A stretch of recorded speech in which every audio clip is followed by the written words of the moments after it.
You win some, you lose more. For free and confidential support, visit gamblinghelpline.org.au. Simon told Helen wins a half length. Zach Manelli second. Welcome to Greyhound Gossip. Peaky Blinders start cheering for Tommy Shelby wins the WA Sprint Championship final. Featuring Peter O'Neill and Leia Ernest. Mozza moves up to Mermaid Manelli. Fab's Gem 3 deep. Here comes Fab's Gem. Hard style Rico by 5 lengths to Simon told Helen. Third Tommy Shelby. This segment is dedicated to the discussion and promotion of greyhound racing. Cindy's Oliver, Rockstar Patriot, Paul Stewart, back-to-back with Rockstar Patriot in the Galaxy. Handsome Prince, a bolder clear. The former Tasmanian Handsome Prince has won the $1 million chase. And a very good morning, everyone. Tune into Greyhound Gossip. And as always, a very good morning to you, Peter O'Neill. And very good morning to you, Leia. Everyone, welcome along to Greyhound Gossip. It was a big weekend, wasn't it, for WA Greyhound Racing with the WA Sprint Championship heats decided there on Friday night at Cannington. We'll talk more about that through the program. And, of course, last week, Leia, the big news coming out, the Western Trilogy, the prize money jumping to almost $7 million, which is remarkable for the three codes here in WA. And for Greyhound Racing in Western Australia, the Sandgroper will now be worth $600,000 and also will be run on its own night coming up on Thursday, the 18th of April. And it will be run at Cannington over the 520 metres. So that's fantastic news for the WA greyhound industry. It is. And, you know, even last year, Pete, it was already the highest amount of prize money that we've had here in WA, but we're ticking over to higher and higher prize money. And who knows, maybe one day we'll have $1 million race here in WA as well. It'd be nice to have $1 million race, but importantly on the Sandgroper, the slot holders last year or earlier this year were unable, if you finished further back than third, were unable to get a decent amount of their investment back. And I think with the increase in prize money, it will give the slot holders more of an incentive to get back involved again next year. And also the fact that it will be run on its own night, the Sandgroper. So Thursday, the 18th of April. This year we ran on the same night as the Nullarbor. We saw a lot of people vacate Cannington and head out to Gloucester Park, as you'd expect. And for the slot holders that wanted to celebrate at Cannington, they were unable to do so. So next year, WA Greyhound Racing will have its own night. We'll be able to put on all the fanfare like we saw at Gloucester Park and also at Ascot the following day. And I think it's going to be great for the WA racing industry across 3 or 4 days. Yeah, I agree, Pete. And as you mentioned, you know, it means that every day sort of gets its own separate day. And I know we were chatting about it possibly being at Mandurah for one of the nights as well, but now we've confirmed that it's at Cannington. And, you know, I think it'll be a wonderful spectacle. And, you know, we also just touch on the fact that maybe one day it'll be $1 million race. And speaking of $1 million races, Pete, we have had the $1 million chase over East, and a man who has called all the action is joining us on the show today. I speak of Matt Jackson. Matt, a very good morning to you and welcome to Greyhound Gossip. Yeah, good morning to you, Leia, and to you also, Pete. Pleasure to join you both this morning. Wonderful having you, Matt. Before we get into it, the $1 million chase, when was your first ever call of the big race? So my first $1 million chase was last year. It was I started in the lead greyhound role here in Sydney in, I think it was 2021, right as the COVID pandemic sort of hit full swing here in Sydney. So the lockdown occurred a week after I started. So Wentworth Park got shut down for 3 months. There was meant to be $1 million chase in September, which got postponed until May of 2022. So that was my first one. It was the postponed $1 million chase of the year before. And then, of course, there was the September one last year, which McInerney, of course, won. And then we've got the build-up towards this year, which is only a couple of months away. So, yeah, I've called two. The first was in May of last year. Matt, very good morning to you. Let's go back to that replay of May 2022. And you mentioned May 2021 or the early part of 2021 when COVID first hit. And that's when She's a Pearl launched her career at Wagga. We're getting you on this morning to talk about the great career as one of the richest ever stake-earning greyhounds has retired from greyhound racing as a race bitch. But this is the $1 million chase of 2022. She's a Pearl. She nailed the start. Straight to the lead. And she's 2 lengths in front going through the first corner. Photo Manda second. Good Odds Cash into some trouble and Coast Model getting up on the rails. They're followed then by Richard Honor. Next came Irinka Riley, Doon and Good Odds Cash. And last is Zempides. But it is She's a Pearl in full flight at the home turn. She led it by 6 on Coast Model. Richard Honor getting up on the inside. But this is greatness from a champion. She's a Pearl wins the $10 million chase, beats Coast Model and Richard Honor. She was an absolute sensational greyhound, and you must have loved calling her, Matt. She won $1.77 million in prize money, 39 wins through her career, of which many of those were with the Punters HQ Syndicate, who purchased her midway through. I think she'd had maybe 19 starts, and she just went to another level, didn't she? Yeah, she did. She was simply amazing, and it's pretty hard to believe that syndicate, the Punters HQ Syndicate, bought her, and she was beaten first start for those guys in a heat of the National Futurity. So I'm sure there would have been a few nervous moments after that defeat where she was slow to begin, got checked at the first corner, and they might have been thinking, what have we got here? Have we wasted our money? But then she just went on this run that, not that I'm a long-time greyhound aficionado, but it was just a run that was something to behold. I put a tweet out the other day saying in that 5-month period from the start of 2022 up until that $1 billion chase win, she was just invincible. And I said at the time to people like Jace Link and Mark Olmos and Jason Adams, who of course are good friends of mine that were part of the ownership group, that the feeling that I used to get as a race caller would have been similar to what Greg Miles used to get with Black Caviar and what Darren Flindell had with Winx, in that they could just turn up on the day, know that she was going to win, and the only way she would get beat is if something drastically went wrong. So it made probably calling her a little bit easier in the fact that you just knew she was going to go out and get the job done. I was going to ask you that because one of my favourite greyhounds was Miata, and I knew exactly what she was going to do. And as a commentator, one of the things that we have is to try and describe what's happening in a race. And when you have that certainty, it certainly makes you feel a lot more comfortable, doesn't it? Yeah, my word, it does.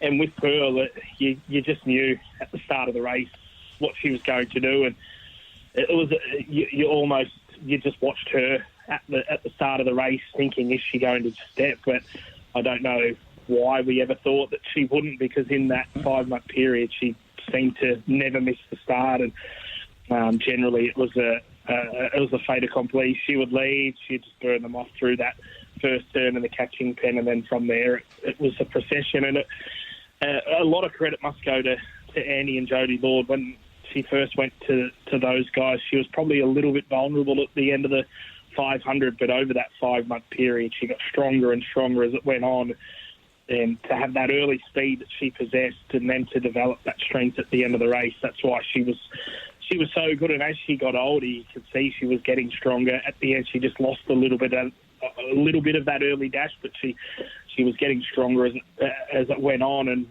I'm sure if they had put her up to 600 she would have run that out strongly as well, but we'll never get to see that. But yeah, it was a privilege to be able to call her, particularly in that period where she was unbeatable. What do you think was her best win, Matt? She won the $1 million chase, the Group 1 Golden Easter Egg and the Group 1 Paws of Thunder, a number of her victories that took her to that $1.7 million in stake money. Yeah, I think you have to go with the $1 million chase. Of course, she'd won the Golden Easter Egg, and in that 13-win period that she had, that was probably the one race where she didn't begin as fast as what she has in other times, and it got pretty hairy for her at the first turn. From there, she got a lot of luck. She found the lead and was too good. But that $1 million chase series, she was just so good, running 29.30, of course, in the semi-final, 5.30 to the first mark, and then, of course, having the next week where they do say when a greyhound runs a peak performance, it is hard to back it up, but she backed it up in incredible fashion. It was a ripping final that year. It was all over a stride or two after the start when she went straight to the lead, and I think that has to be her best win. So much, I guess, pressure going into that race as an odds-on favourite, and to just put them away like she did, it has to go down as her greatest win. And I think one of the great things as well from us over here in Western Australia that I don't personally know a lot about, country New South Wales. She was named the Australian Greyhound of the Year in 21-22 and the 2022 New South Wales Greyhound of the Year. But the trainers, the Lords and also the owners also ventured up to country places like Temora and took out 2 cups up there with her. Yeah, absolutely. I guess that's one of the great things about greyhound racing is that these superstar dogs that we see do venture out into the country areas, and she was no exception, of course. Andy and Jody train at a place called Gunning, which is around 2.5, 3 hours south of Sydney, so they are out in the country themselves, and Temora's, I'm not geographically across all of the locations in New South Wales, being a Victorian, but I would say it's around 3 hours from where they train. But to send her there and for her to do what she did in those 2 Temora Cups. And then, of course, she went up to Dubbo as well. First time she went up there, she was able to win a heat of the Brother Fox, went back the following week and was able to take out that big feature final up there. So it didn't matter really where you sent her. She always produced with that dazzling speed that she had, and then the strength at the end. So, yeah, she was certainly one out of the box, that's for sure. Just before we get on to what's next for her, and I know Leia's got a couple of questions for you. She was going to go towards the National Sprint Championship, and I would have loved to have seen her in Melbourne, of which she ran 3rd behind Wow She's Fast in that Phoenix last year. It was a great run, but without her in there, just a tip from you. Screaming Jets currently at $3.50 with Tap Touch drawing in box number 2, Modern Swinger at $5 and Zipping Remus at $5. Are they the lead contenders, do you think, or Zipping Orlando out in box number 8 for the New South Wales, and who'll be representing New South Wales this year? Yeah, I'm just having a look at the fixed odds market, and I see Zipping Orlando's at $6 for that race, and to be fair, I couldn't have him from that draw under $10. I know he's so good, but that 500 from box 8, where he's just going to lack a little bit of speed, I can't see a scenario where he's going to win the race. Screaming Jet was terrific the other night, nabbed by Zipping Orlando on the wire in 29.50 and draws absolutely perfectly in box number 2. If there's one at odds, I don't mind. It's We Don't Share, currently around $15. Windra All Class, who's drawn to his immediate outside. She loves to get up the track. Simply Limelight will want to crunch down on top of Zipping Remus, so I think he's drawn very awkwardly, and I think it could be a race for those drawn close to the rail. So Screaming Jet's going to be very, very hard to beat, but on the each way, We Don't Share, I think, could run a really good race. Matt, before we let you go, I just have a question in regards to She's a Pearl's future. If all things being equal, she'll be served by the great Fernando Bale, and that will definitely be something to look forward to. I mean, you get to call She's a Pearl's progeny on the track, and, you know, her and Fernando Bale will have some pretty amazing litters. Yeah, you would like to think so. They were very, very similar greyhounds in their own right. Both possessed that dazzling early speed, and then as time went on, developed that strength. So if they can produce greyhounds similar to what they were, it's going to be fun calling them, that's for sure. So, yeah, I can't wait to see little pearls going around in the next couple of years. If they're anything like her and anything like Fernando Bale, it's going to be a lot of fun in the future calling those greyhounds. We loved following She's a Pearl over here in Western Australia. We unfortunately didn't get to see a race over here, but we loved your calls as well, Matt, and we appreciate your time just sharing a little bit of your history and your association with She's a Pearl and the calls that you described with the Group 1s over the last couple of years. Thanks for your time. Yeah, thanks, Pete. She was certainly amazing, and it was a privilege to call her. Good on you. Matty Jackson, one of the best in the business, coming to us live from New South Wales this morning. Let's continue on just before we get to Adam Smithson, who is our next special guest, taking a look at Honestly 2 in the WA Sprint Championship final. The Victorian National Sprint Final, Tap Touch has a market up. Amron Boys drawn box 3 is currently at $3.20. Postman Pat, who came across from New Zealand earlier in the year, has been in Australia long enough to be able to represent Victoria, currently the $2.15 favourite Leia. And the market for the WA Sprint, we have Quick Smart in box 1, $8.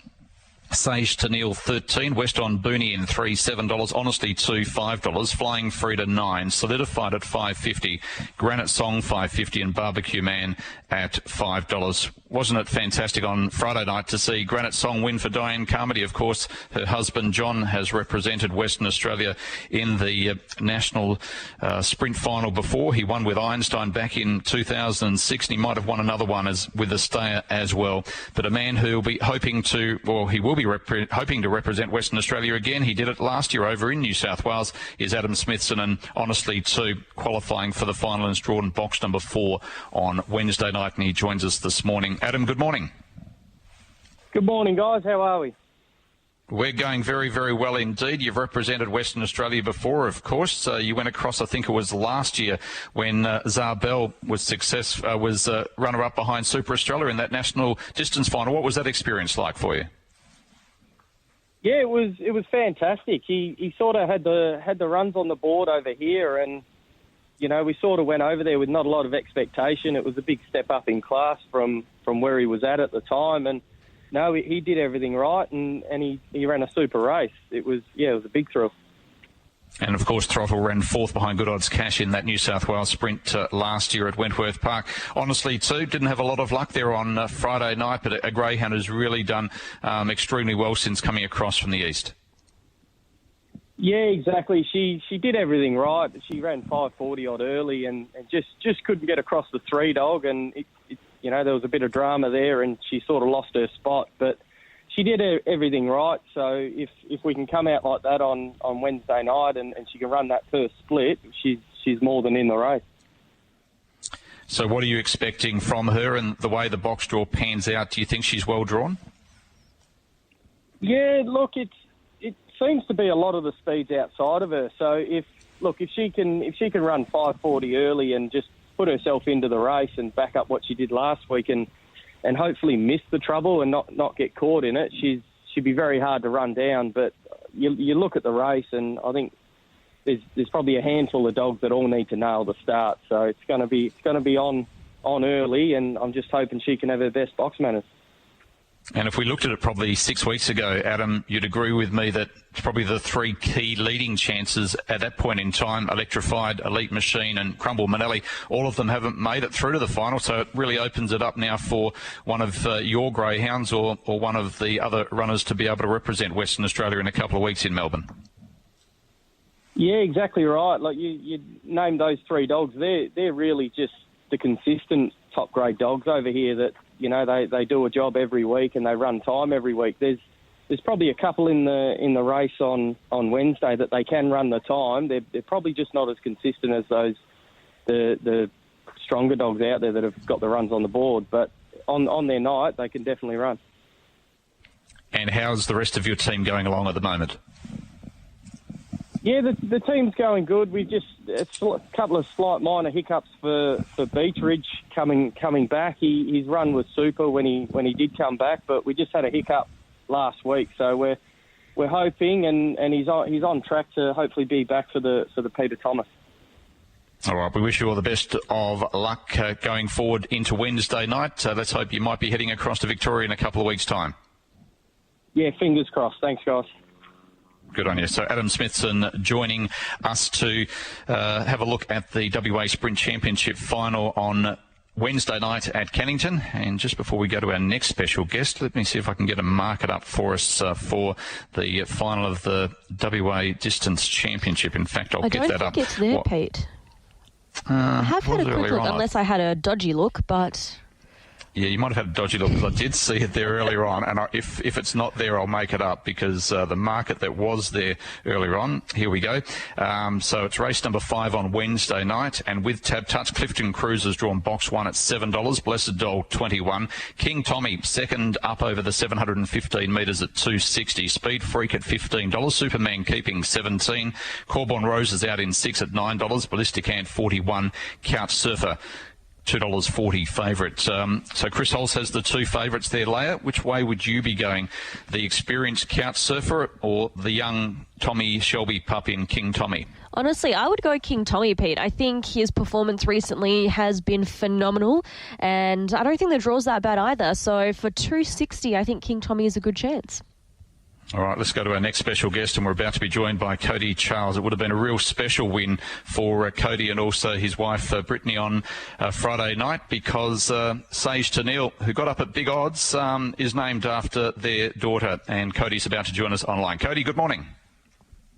Pete and Leia, thanks for having me on the show.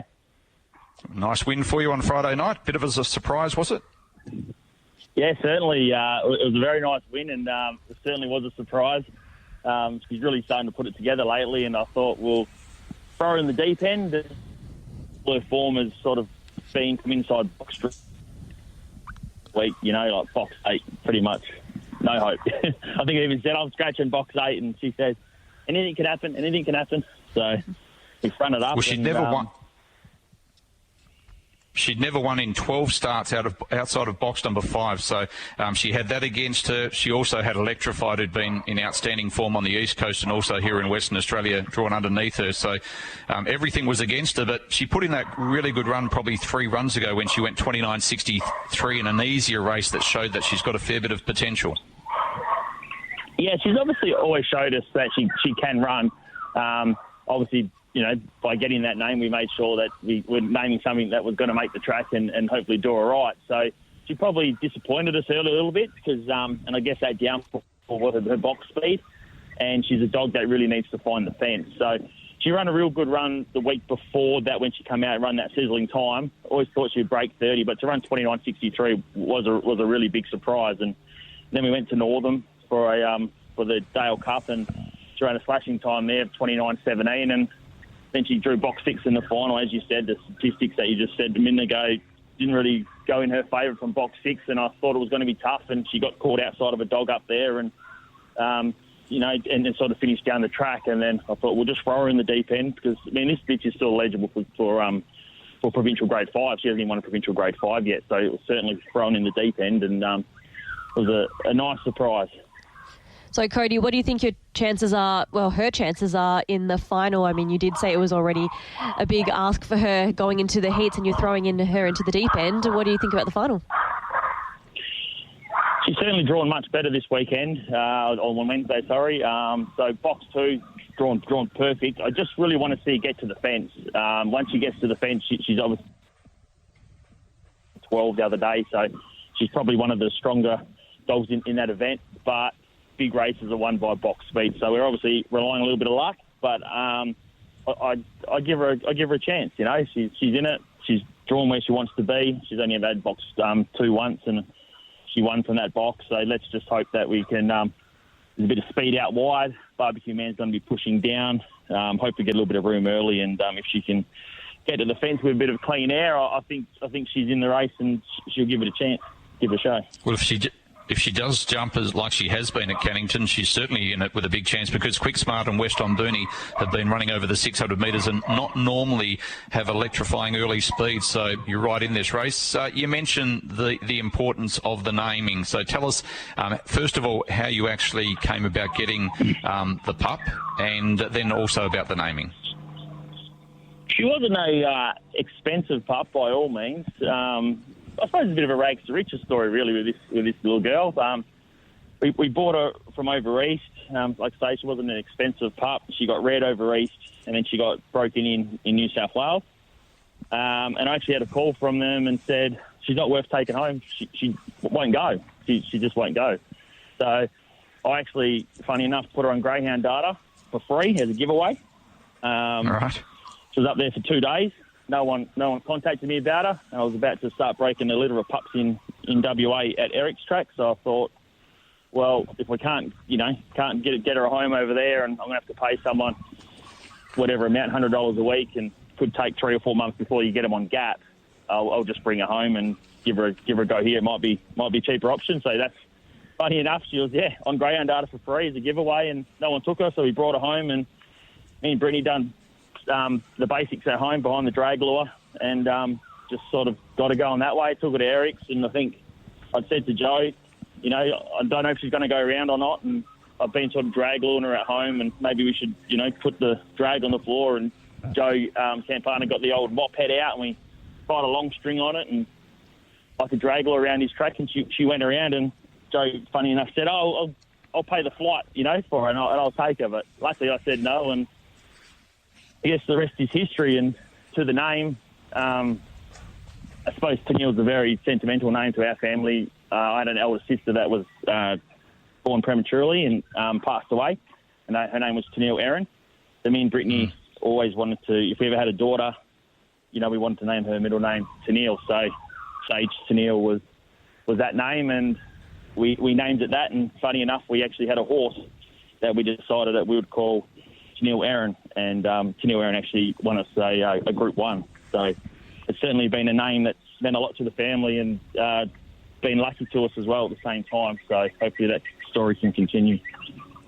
What a story it would be if she makes it to Melbourne. The fact that you were putting her on Greyhound data for free, and then she could represent Western Australia. We wish you and also Brittany and the family all the best of luck, and we really appreciate you sharing that story with us this morning. Good luck on Wednesday. Oh, just before you go, have you got a winner? Do you have a winner at Northam today? Quite like the chances of Joe the Lion. He's a dog that likes to use a bit of the track. Even though his record probably doesn't say he wants box 8, but he had box 5 last week, and it was his first run over the 500 there, and I think he got a little bit lost. So I'll give him a good chance. I think he'll really improve, and I've actually got the one dog in it, Frank the Tank, who actually was having his first look there last Monday, and he sort of got a bit lost through that turn, so he moves to the red today. So I think they're both a good chance in race 10. I think if you have a little something on them, hopefully we can come out in front and make the trip worthwhile. Good on you, mate. Enjoy the day. It's a beautiful day outside here in Perth, and we wish you all the best of luck, as I said, on Wednesday. Thanks for joining us. Thanks very much for your time. Good on you. Kody Charles, and isn't that a touching story, Leia, and the fact that a greyhound was going to be given away, and then she ends up making the WA Sprint Championship final, and it's a good race to win. The winner will be representing Western Australia in a couple of weeks' time in Melbourne. That is a beautiful story, Pete, and I think, sometimes you name a dog and it brings some luck for you. As he mentioned, he named a horse that, and it's won a Group 1 for him. So who knows where, Sage Tennille will take him. And speaking of the WA Sprint Championship final, Pete, might be a bit premature to ask, but have you got a tip? Because it is a very open race here with Tab Touch. It certainly is a very, very open race. At this stage, I'm going with Honesty too, but in looking at the form more and the fact that Sage Tennille does have a good record from box 1, she did go that 29.63. I know it was in a much easier race last week. She's right in this race, so she's probably the value runner at the moment, but I wouldn't be surprised if any of them win. And it'd be great for Diane Carmody. She's such a strong, special woman herself. Her husband, John, passed away earlier in the year, as I mentioned. John is a leading trainer. From memory, he trained the first ever winner at the Mandurah track when it was first opened many, many years ago.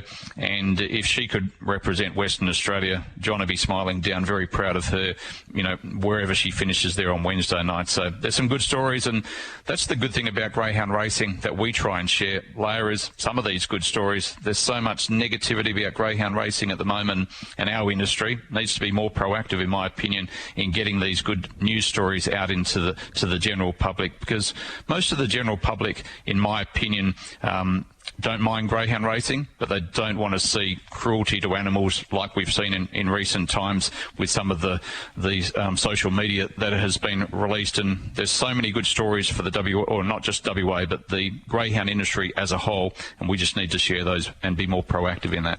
Well, Pete, I completely agree. I'm very passionate about it, and that's part of the reason why I pretty much begged for you to have me join you on Greyhound Gossip to begin with. I know it was a one-man show, but I wiggled my way in. And it's because it's not just about greyhound chatter. It's not about form or anything like that. It's about the stories we know and we find out through the show. We wouldn't have known about Kody Charles' story unless we spoke about it today. So I think it's really good to remember that even though it is a sport and, there's a lot of things that are going around right now about the greyhound industry that are negative, that there are people behind the greyhounds and people do care. And there's stories behind the greyhounds themselves. We saw another greyhound, Flying Frida, who's made it through to the final. She was looked after in an incubator for a week or two by Justin Warwick when she was first born, and he kept her alive with the help of the vets, and now she's in the final as well. So there's some great stories out there, and we'll continue to promote them, and we'll continue our countdown to the Nationals in a couple of weeks in Melbourne. But all eyes on Cannington on Wednesday night, and all eyes today up at Northam. We'll be heading up through the canola field with the first race layer getting underway at 1:38. So I'll join you. Well, you'll probably be going home for the afternoon, probably going down to Cottesloe Beach to sunbake, but I will join Stuart Mason this afternoon, 15 minutes prior to the first. And we're looking forward to it. Thanks for your company this morning on Greyhound Gossip.